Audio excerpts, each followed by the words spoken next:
ఆంధ్రదేశంలో నరసింహోపాసనం చాలా విశేషం. నరసింహస్వామి వారి కథ వింటే ఏం చెప్తారంటే, ప్రహ్లాదోపాఖ్యానాన్ని, నరసింహస్వామి వారి ఆవిర్భావాన్ని విని పానకం తాగితే, నైవేద్యం పెట్టిన పానకం పుచ్చుకుంటే తరువుకొస్తున్న గుండె జబ్బు కూడా ఆగిపోతుంది. అంత గొప్ప స్వరూపం. షట్కాల శివ పూజ ఎలా ఉంటుందో అలా షట్కాలముల యందు పూజ అందుకునేటటువంటి మహానుభావుడు. విష్ణు స్వరూపంలో ప్రదోష వేళ కూడా దర్శనం చేయడానికి యోగ్యమైన స్వరూపం నరసింహస్వరూపం. ఆ నరసింహస్వరూపాన్ని దర్శనం చెయ్యాలని పద్మపాదాచార్యుల వారు నరసింహస్వామి వారి మంత్రాన్ని పొంది అరణ్యానికి వెళ్లి తపస్సుకి కూర్చుంటే, అరణ్యంలో తిరుగుతున్నటువంటి ఒక ఏమీ తెలియని కిరాతుడు ఒకడు వచ్చి, పంతులు గారు మీరు ఎందుకు కూర్చున్నారు ఇక్కడ అన్నాడు. నరసింహస్వామి ప్రత్యక్షం అవ్వాలని తపస్సు చేస్తానన్నారు. నరసింహం అంటే ఏమిటి? అరణ్యంలో చాలా కాలం నుంచి తిరుగుతున్నాను, దానికి తపస్సు ఎందుకు, నేను తీసుకొస్తాను చెప్పండి అన్నాడు. విడిచిపెట్టట్లేదని ఆయన అన్నారు. కింద మనుష్యుడు పైన సింహం, ఆయన కోసం అన్నారు. అది ఈ అడవిలో ఉందా అన్నాడు. ఈ అడవిలో ఉంది అన్నారు. అయితే నేను తీసుకొస్తానులేండి, దానికి తపస్సు ఎందుకన్నారు. ఆయన నవ్వి అన్నారు, నువ్వు తీసుకురాగలవా?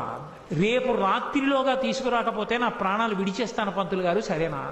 అయ్య బాబోయ్, వీడు లేనిపోని ప్రతిజ్ఞ చేస్తున్నాడని అలాగే లే అన్నారు. ఇక ఆ కిరాతుడు అరణ్యంలో తిరుగుతూ నరసింహం, కింద నరుడు పైన సింహం, కింద నరుడు పైన సింహం అంటూ చూస్తున్నాడు అడివంతా. మరునాడు సాయంకాలం ప్రదోష వేళ అయిపోయింది, కనపడలేదు. అక్కడ బ్రాహ్మణుడికి మాట ఇచ్చాను, తీసుకెళ్లలేకపోయానని చెప్పి చెట్టు తీగలు తెచ్చి ఉరితాడు పోసుకుందామని చెట్టు కొమ్మకి ఉరి పోసుకుంటున్నాడు. నరసింహస్వామి వారు ఆవిర్భవించి వచ్చి దర్శనమిచ్చారు. ఓసి దిక్కుమాలిన మృగమా, ఇంతసేపటి నుంచి వెతుకుతున్నానా, బ్రాహ్మణుడికి చూపిస్తానని ఎక్కడ దాక్కున్నావే అని చేతిలో ఉన్న తీగలు చేసి నరసింహస్వామిని కట్టి ఈడుచుకొచ్చాడు. ఈడుచుకొచ్చి పద్మపాదాచార్యుల వారి దగ్గర నించోబెట్టాడు. ఆయనకేం కనపడలేదు. ఏమిటి నరసింహస్వామి వచ్చారంటావేమిటన్నారు. రాకపోవడం ఏమిటి, నిన్న నుంచి వెతుకుతున్నాను, నిద్రాహారం లేకుండా, ఇగో ఇప్పుడు దొరికింది, సాయంకాలం చచ్చిపోదామంటే అన్నారు. ఈయనకి కనపడదు, ఆయనేమో ఇదిగో అంటారు.